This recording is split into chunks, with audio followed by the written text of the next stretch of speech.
Hello friend, welcome to my YouTube channel 5 Minute Pediatric. In previous video we learned about individual vaccine in detail. Now today I will discuss about the general aspect of immunization and IAP schedule. During course of MBBS and post-graduation period, it was very difficult to remember IAP schedule for a longer period. So I have tried it, made it simple so that you won't forget it easily. So let us start first with IAP schedule. Schedule starting from birth, we have BCG, bivalent OPV, and hepatitis. This should be given within 24 hours or up to 7 days can be given.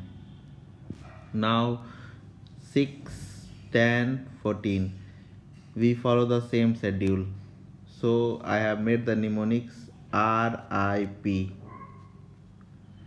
R for rotavirus, I for infrared hexa, and P for Prevenar 13. Here R is Rotatech, so we can use at 6, 10 and 14 week. If you are using RV1, that is Rotarix, then give at only 6 and 10 week. And I is Infrarix hexa, it contains all the vaccine D, T, AP, then IPV, then HIV and hepatitis.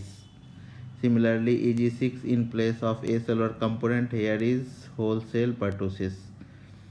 And in place of Prevenar, we can use PCV10 Synflorix. So 6, 10 and 14 we follow the RIP mnemonics. Same schedule. Now 6 month. At 6 month we give influenza vaccine. Both trivalent and quadrivalent are licensed in India, and it should be given before 2 weeks of start of the season. 6 month to 9 year, 2 dose, and more than 9 year, single dose is given. 6 month onward we can give typhoid conjugate vaccine type bar TCV. Single dose is given.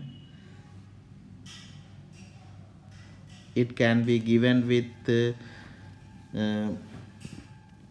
MMR. Now we have MMR vaccine Priorix. It is given at 9 month or MR. Now alone measles should not be used. It should be used only in case of outbreak, can be used at 6 month. Now 12 month hepatitis A vaccine live attenuated.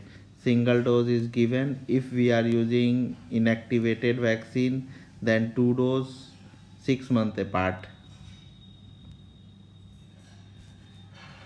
At 15 month we give MMR, varicella, and again pneumococcal vaccine. Here the mnemonics is MVP, mitral valve prolapse. Combination of MMRV is Priorix tetride should not be given at 15 months because it is highly reactogenic at this age. 16 to 18 month Pentaxim is given. Pentaxim contain DT, AP plus IPV plus HIV. So remember only Pentaxim. 18 month, if you are using inactivated hepatitis A Havarix 20 720, then first dose at 12 month and second dose at 18 month, and if you are using live vaccine then single dose is sufficient. 2 year or more, here we have typhoid polysaccharide vaccine. if it should be repeated every 3 yearly. 4 to 6 year we have Priorix Tetra. It is a combination of vaccine MMRV and DTP.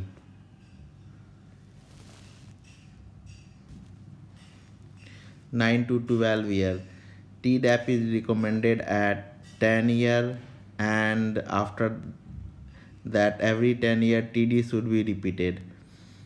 And HPV also should be given, and those should be, if the child is less than 15 year, 2 dose, 0 and 6 month, and if the child is more than 15 year, depending upon brand, 0, either we follow 016 or 026. If we are using Cervarix, we follow 016 schedule, and if we are using Gardasil 9, then 026 is followed.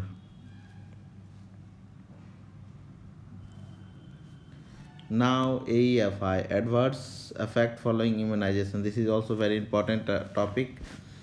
So it is defined as event following immunization that may or may not be caused by vaccine or the immunization process.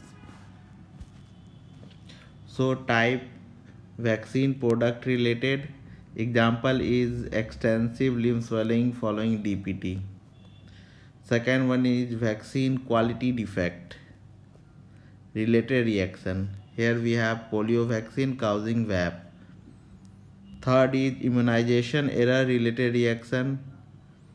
Here example is infection by a contaminated vial, thigh abscess after a vaccine. Anxiety related reaction, if there is a vasovagal syncope, and coincidental event after vaccine is fever after vaccine, pneumonia or malaria few days after vaccine. This is also commonly asked, so remember all these type. Now catch up immunization in adolescent. This is also very important topic. This should also be remembered. So we have MMR V vaccine, 2 dose should be given, 4 to 8 week interval. Hepatitis, just follow 0, 1, 6 month 3 dose. Hepatitis A, depending upon whether it is live or inactivated, 1 or 2 dose. But after 10 year pre-screening should be done, because most of the child get naturally infected. Typhoid, if we are using conjugate vaccine, single dose should be given, and if we are using polysaccharide vaccine, then this should be repeated every 3 yearly. Now we have diphtheria, tetanus or pertussis. If the child is not immunized, then Tdap, TD and TD, this should be followed 0, 1, 6 month. And if the child is previously immunized, then give 1 dose Tdap, and TD should be followed every 10 years.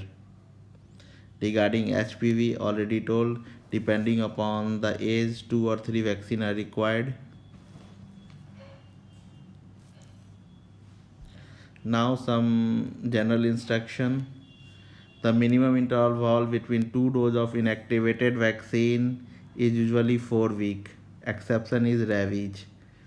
And if the vaccine is given 4 days before the minimum interval, then this is considered valid. And similarly, if the vaccine is given 5 days before the minimum period, it is not considered valid. So valid up to 4 days, not valid after 5 days. Now the storage protocol, how we kept vaccine inside the domestic fridge. Inside the door, nothing should be kept. In the top, in the freezing compartment, ice cubes, below down OPV vial are kept. And in the main compartment, the top cell, BCG and measles are kept. T series vaccine should be kept in the top of the middle shelf, along with typhoid, hepatitis A, PCV and rotavirus. And below this, hepatitis B and varicella. And the lowermost shelf, diluent are kept. Diluent are never kept in the door. Now we have vaccine vial monitor, when to use vaccine and when to discard. In the first two condition you can use vaccine, and in third and fourth condition do not use. If the inside square color become equal to the outside circle color, do not use. And if the inside square becomes more dark, it should not be used, and the vaccine should be discarded. Thanks for watching. Kindly subscribe 5 Minute Pediatric for more details.